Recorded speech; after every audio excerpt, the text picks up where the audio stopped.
activities laced with expert opinions, stakeholders analysis, and correspondence reports. First, the headlines. Stock markets, equities continue downward trend losing 730 billion naira. Petroleum, FJ intervenes as NATO calls off 2-day suspension on operations. Forex, FG plans to raise $10 billion to improve liquidity. And then governance, NGS, I can collaborate to boost capital markets. We'll go on a short break, and when we come back, we'll go to the details of the stories.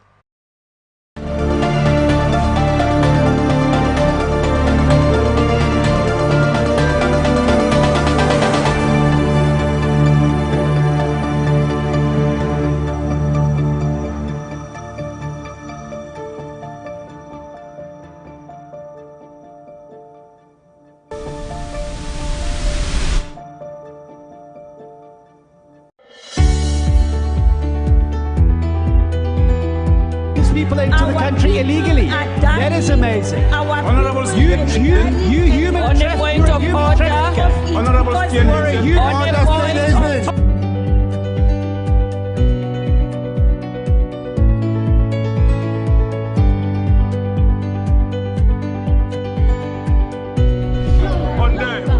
They are not picking our calls. They made up their minds. So no agreement with the EU, but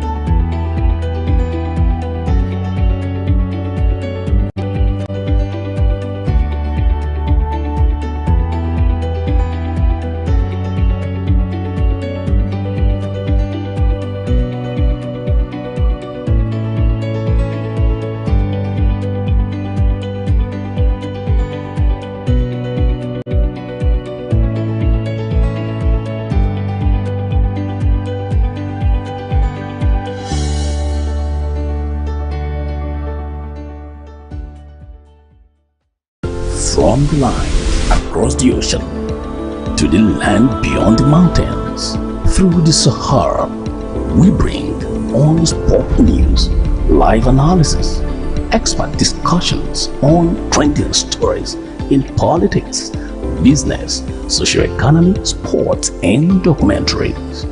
So catch all the updates on the happenings around the globe. Stay focused on the fact today. Only on ATN.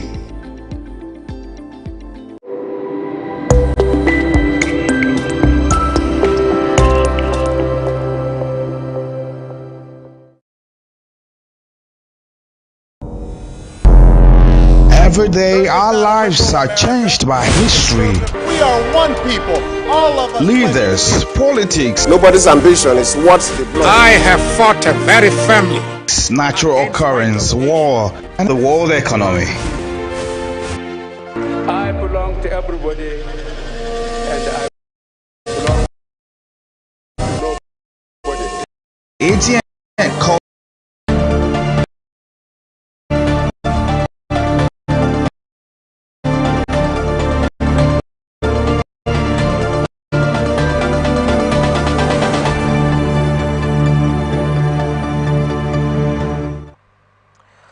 Welcome back to ATN Business.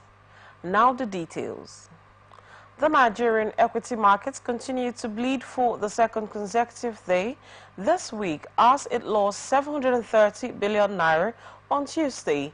Dangote Cement, MTN Nigeria, had dragged the market to a 1.82 trillion naira loss on Monday.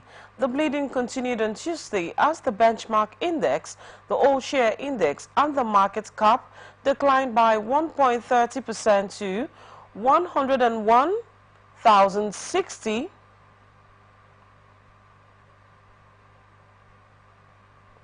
0.67 points and 55.298 trillion naira respectively.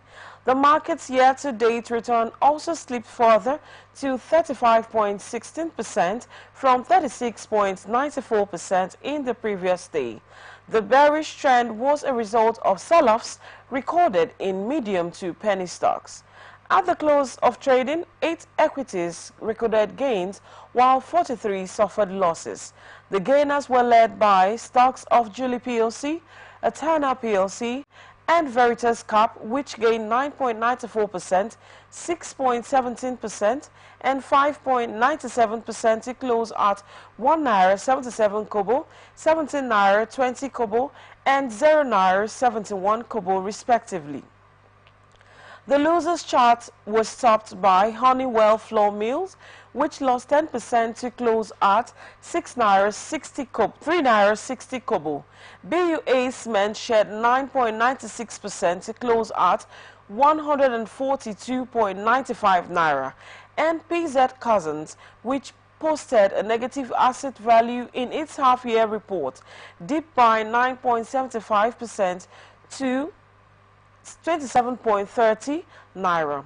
Trading activity further dipped as the total deals volume and value recorded significant declines. The total deals fell by 9.34%, totaling 8,783 trades, while the total volume and value were down by 6.46% and 10.90% to 256.16 million units, earned 6.63 billion naira respectively. The number of stocks traded on Tuesday closed at 118.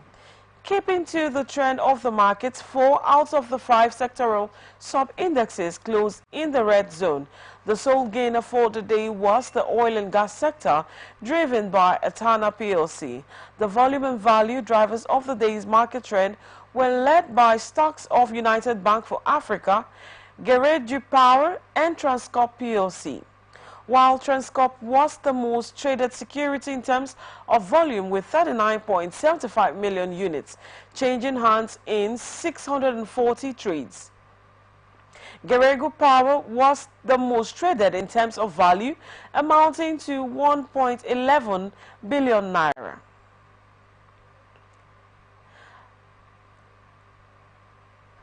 Two-day suspension of operations with respect to the lifting of petroleum products by the Nigerian Association of Road Transport Owners has been called off by the oil transporters. NATE confirmed this in Abuja on Tuesday evening after the intervention of the federal government through the Minister of State for Petroleum Resources, Henikin Lukmobiri, as well as the President, NATO, Yusuf Othman, told journalists that stakeholders in the downstream oil sector had reached an agreement to increase the freight rate of petroleum transporters and to gradually settle other concerns raised by the tanker operators.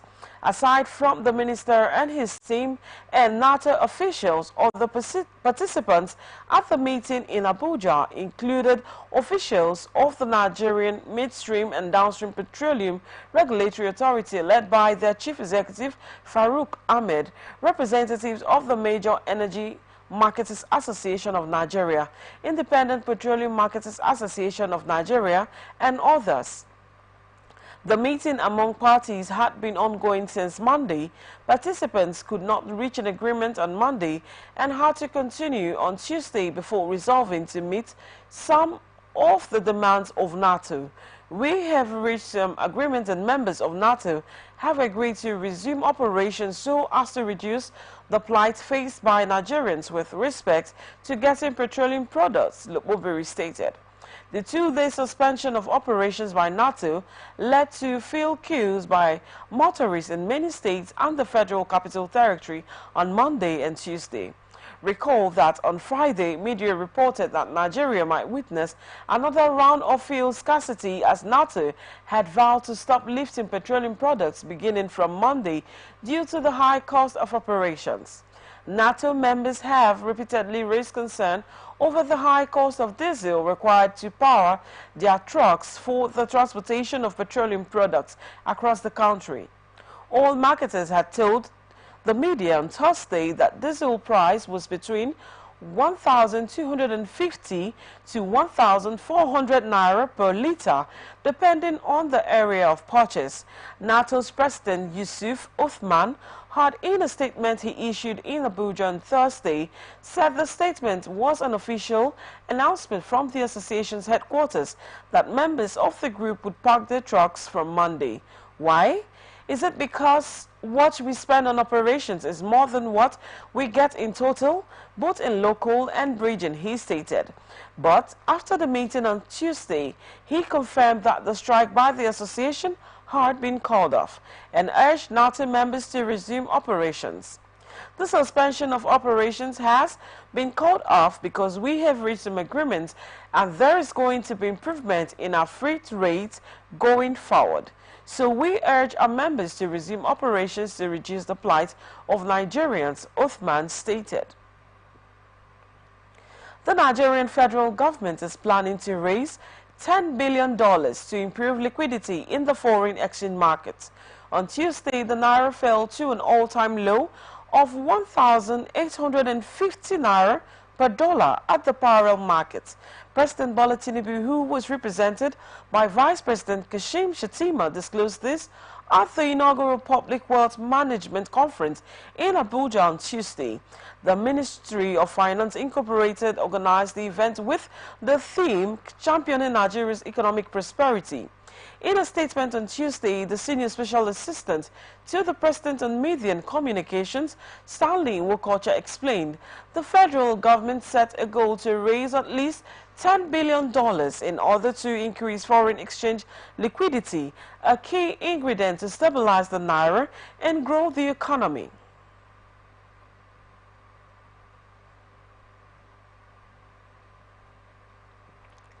At the core of this is ensuring optimal management of the assets and investments of the federal government towards unlocking their revenue potential. This includes our bold and achievable plan to double the GDP growth rate and significantly increase the GDP base over the next 8 years.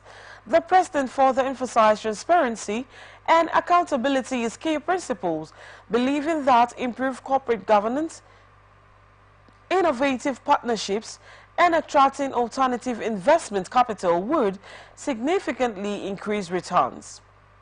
He noted that these improved returns will then be directed towards crucial funding for education, healthcare, housing, power and roads, and other areas vital to lifting millions out of poverty and stimulating sustainable economic development and job creation for the youth.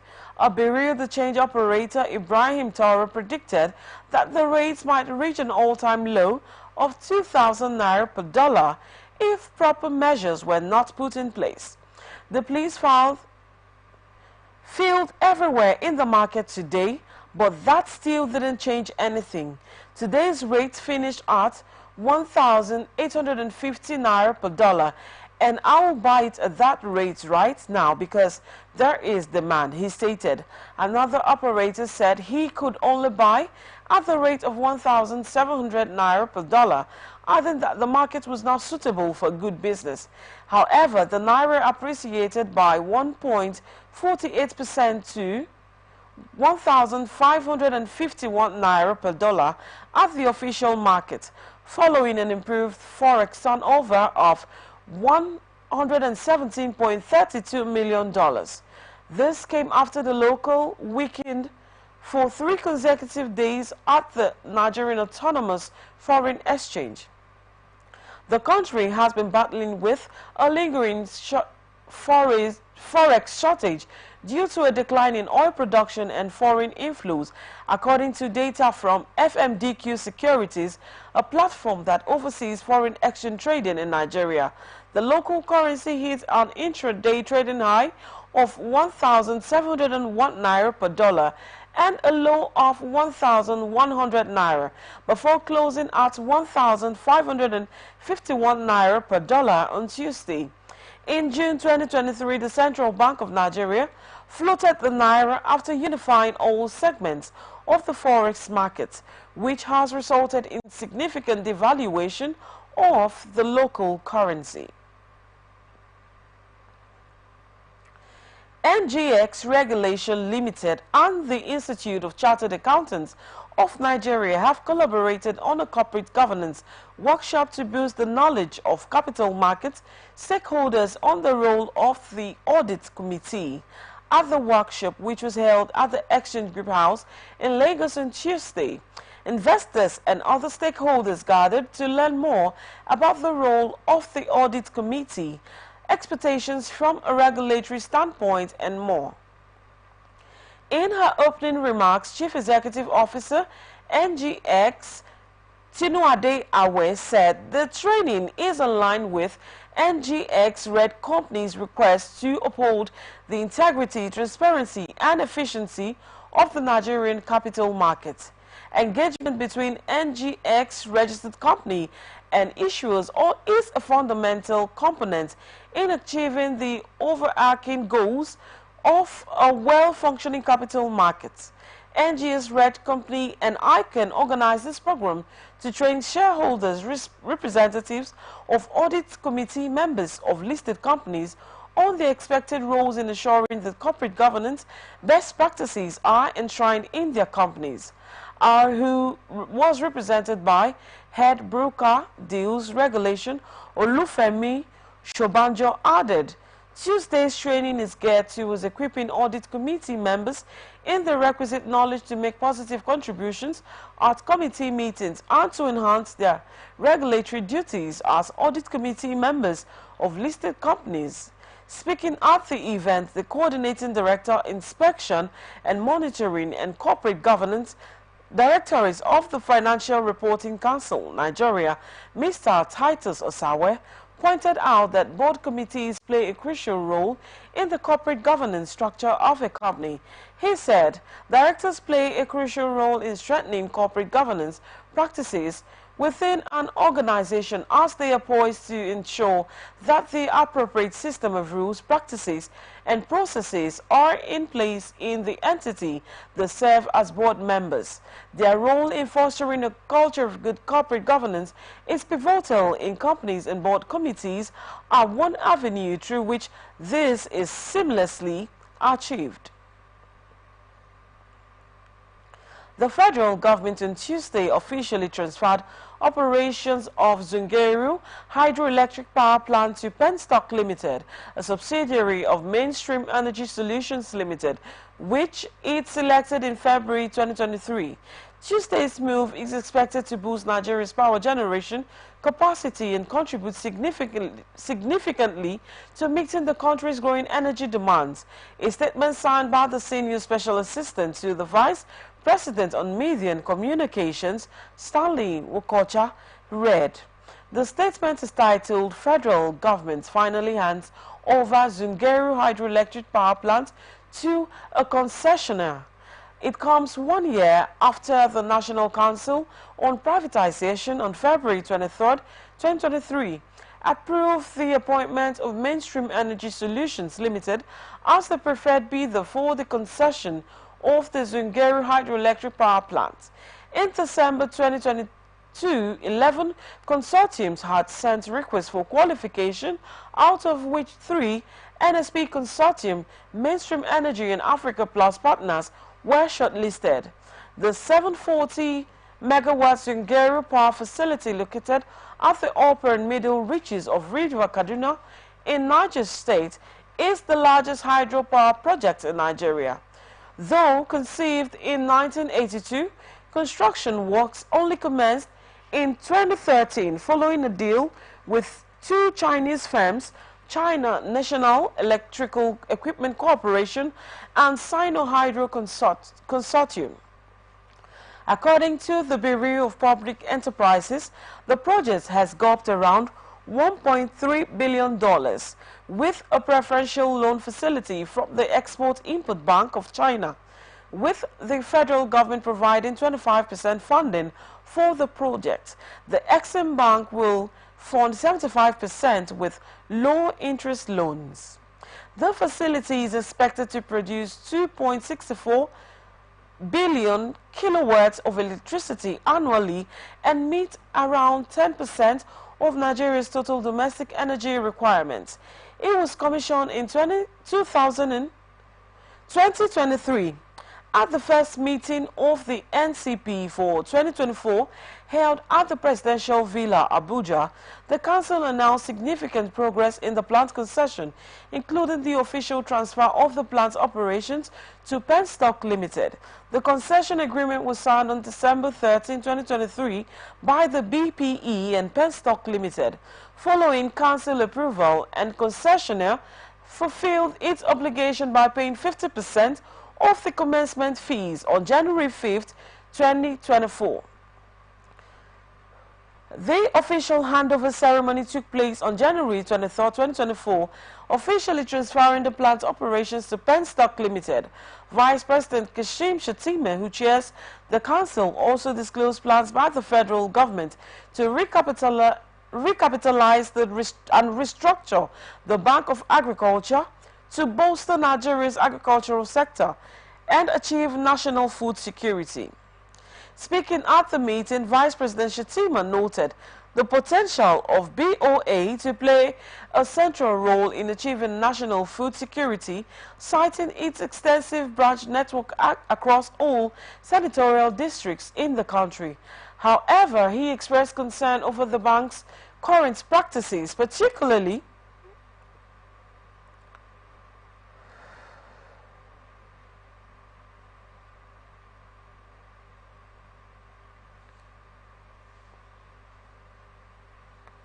its tendencies to disburse unsustainable loans. Shettima advocated modernization of the BOA, emphasizing the need to leverage technology and upgrade branch facilities, urging that embracing modern financial systems would enable the bank to function more effectively and fulfill its vital role in supporting agricultural development. He also alluded to the potential of the Green Imperative project, proposing its integration with the BOA's restructuring plans. For me, we can marry the Green Imperative project while we are going to bring in assorted agricultural machinery. Every farmer should be given a tractor, harvester, and other necessary machineries.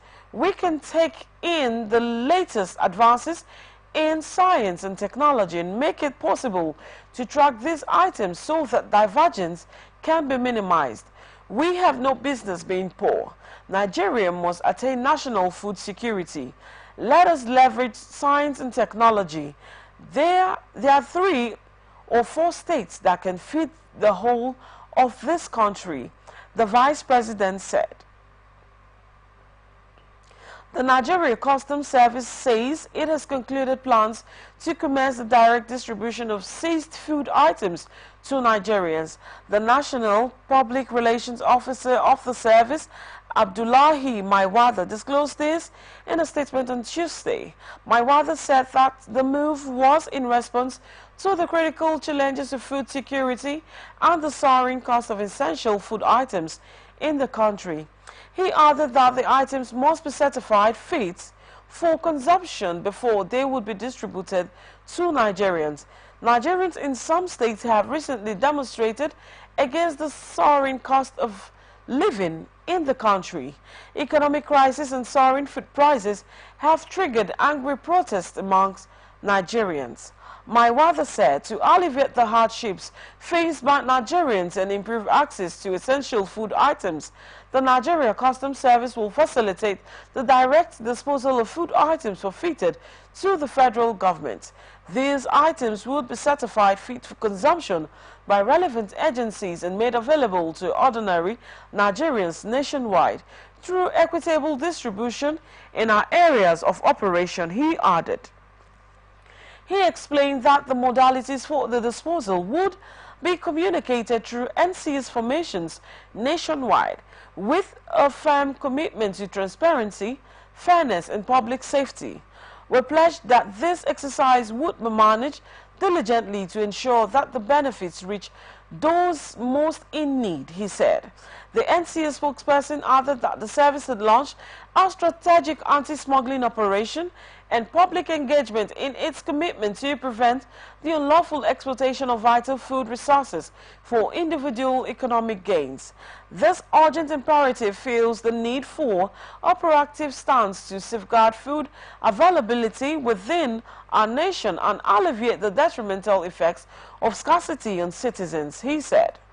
Earlier, the Comptroller General of Customs, Adewale Adeniyi, had reaffirmed the service's commitment to advancing President Bola Tinubu's food security agenda. He said that the commitment was deeply rooted in the NCA's core mandate of serving the best interests of the Nigerians, thereby fostering economic stability and prosperity. The NCS remains resolute in its dedication to safeguarding the nation's food security and advancing the economic well-being of all Nigerians. With the unwavering support and cooperation of the public, we will surmount these challenges and pave the way for a more prosperous future for our beloved nation. That's the size of ATN Business News. We'll go on a short break. When we come back, we'll move straight to the next segment of this program. Don't go nowhere.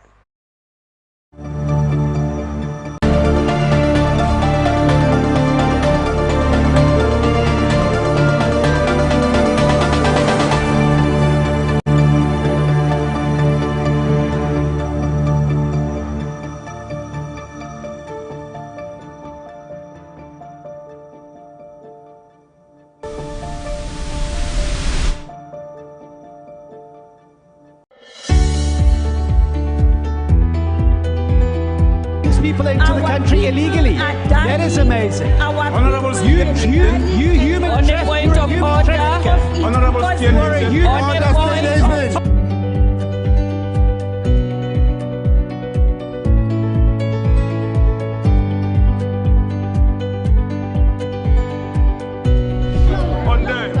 They are not picking our calls. They made up their minds. So no agreement with the EU, but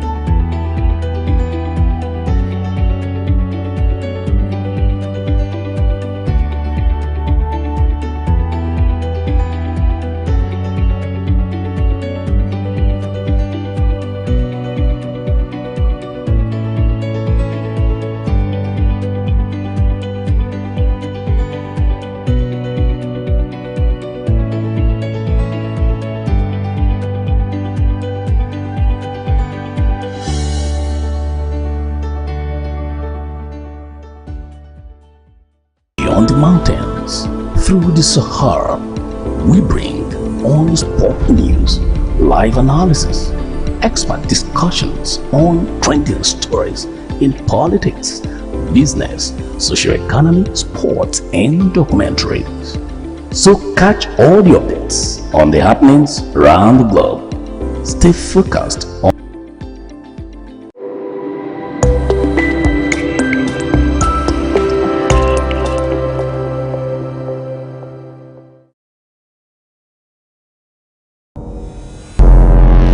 Every day, our lives are changed by history. We are one people, all of us. Leaders, politics, Nobody's ambition is what they blood. I have fought very firmly. natural occurrence, war, and the world economy. I belong to everybody, and I belong to nobody. ATN covers it all on ATN Politics today.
Welcome back to ATN Business.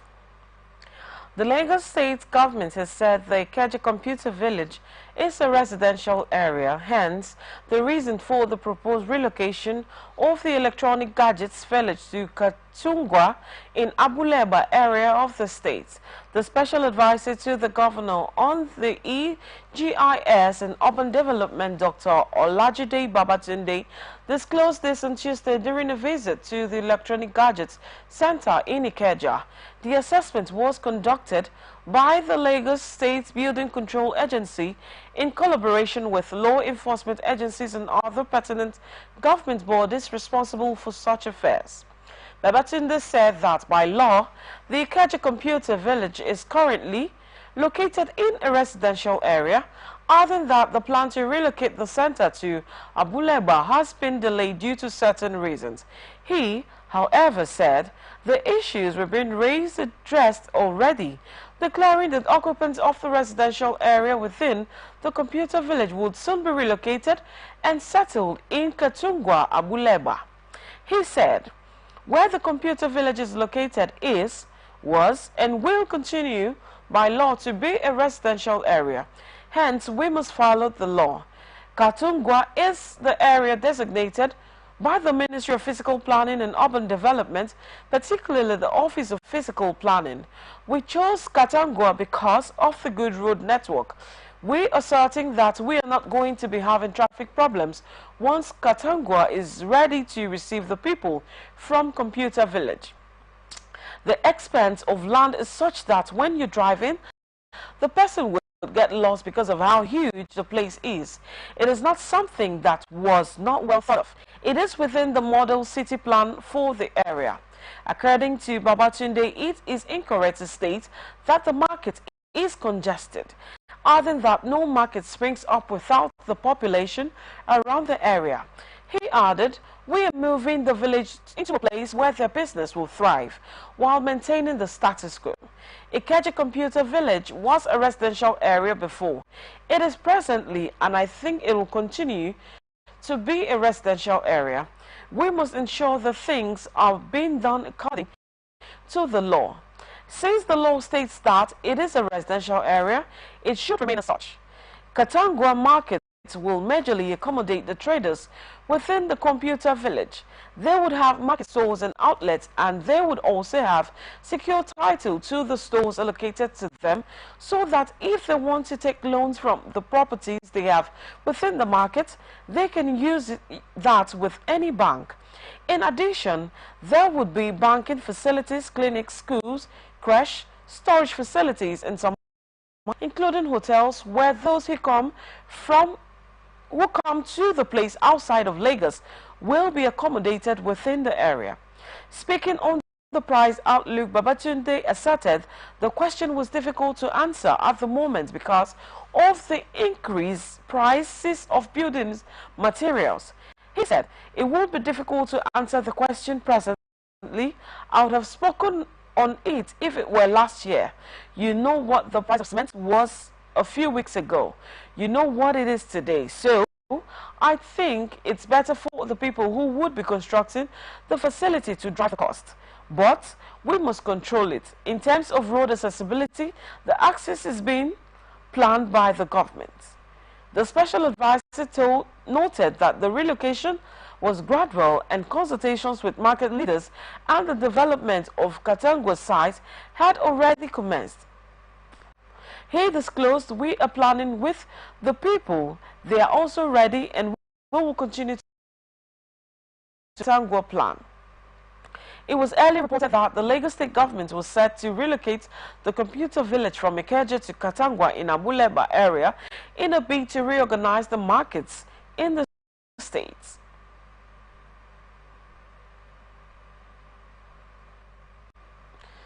The Minister of Transportation, Saidu Alkali, has announced plans to allocate budgetary resources aimed at fostering green technologies within the transportation sector.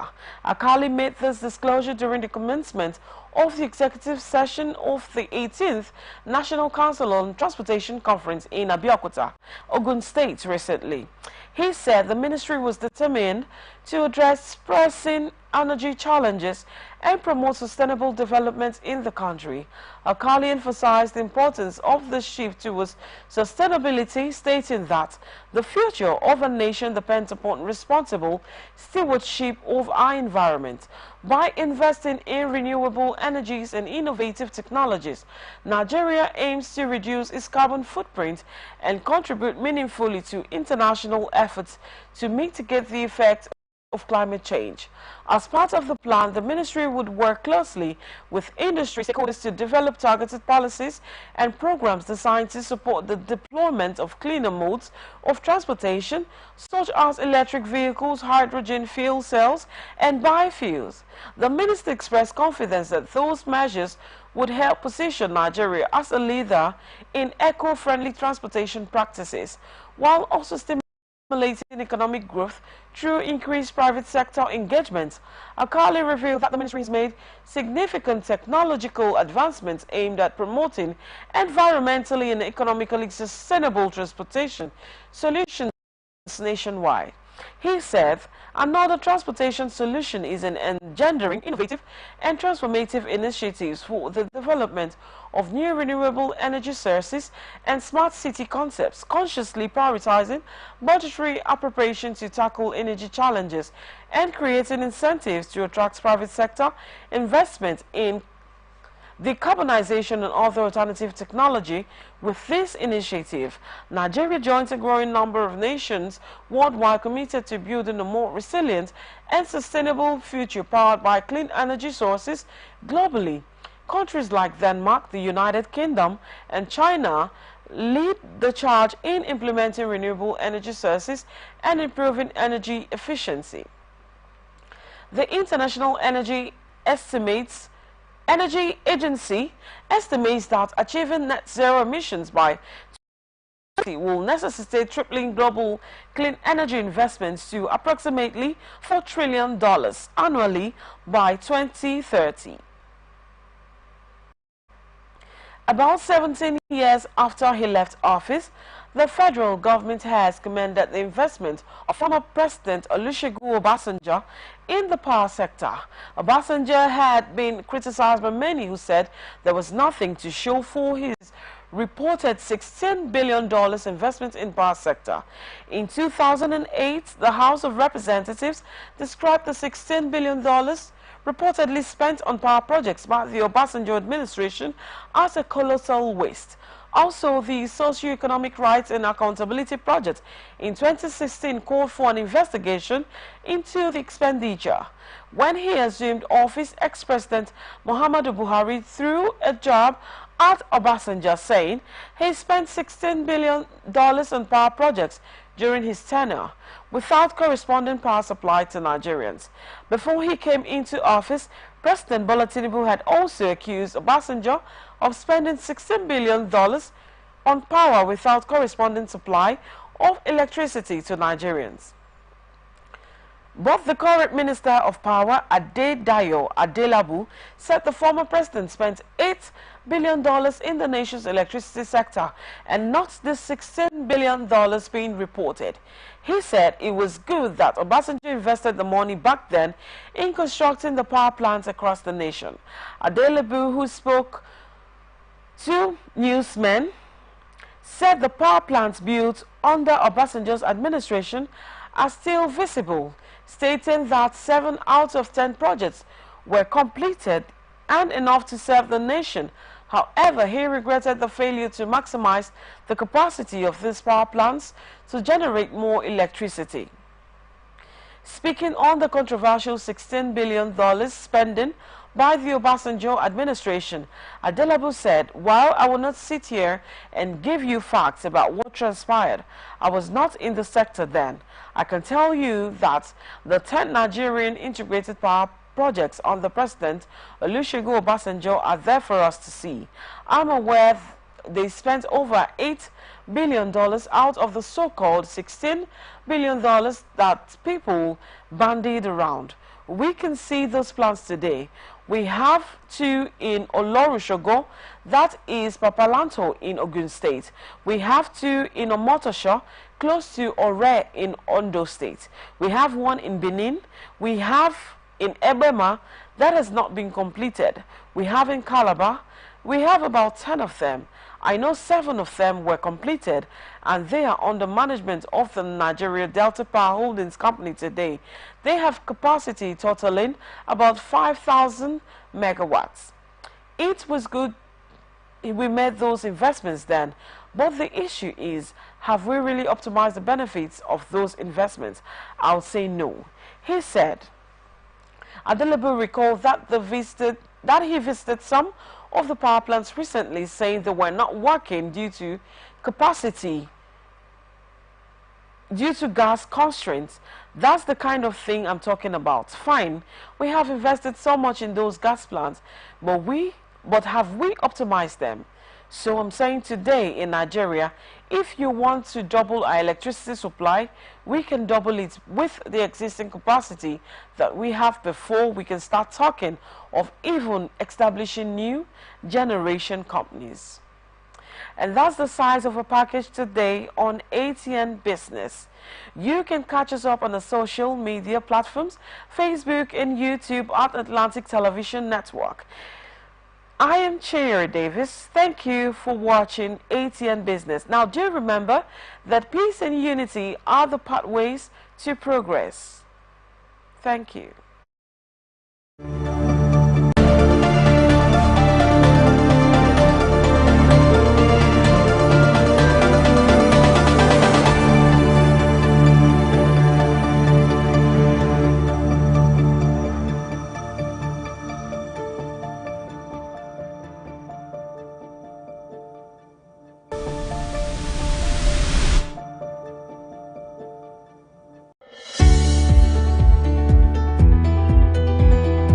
People into the country illegally. That is amazing. Honorable You human on the point of order. Honorable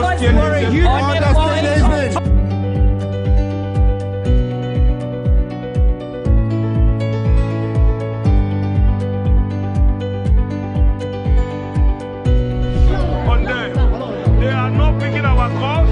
They made up their minds. So no agreement with the EU, but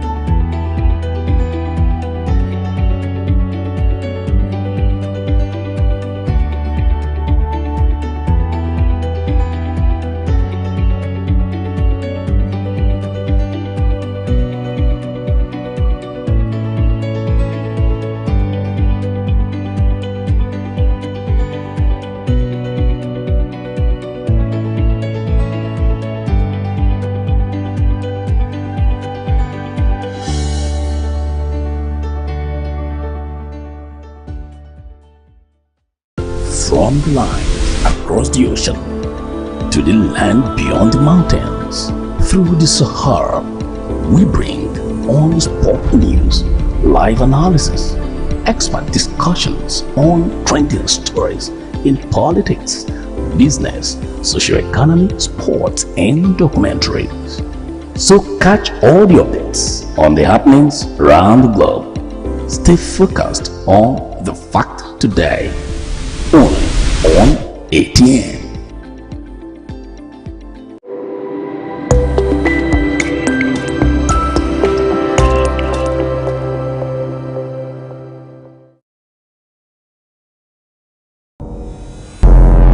Every day our lives are changed by history. We are one people, all of us. Leaders, politics, Nobody's ambition is what the blood. I have fought very firmly. natural occurrence, war, and the world economy. I belong to everybody, and I belong to nobody. ATN covers it all on ATN Politics today.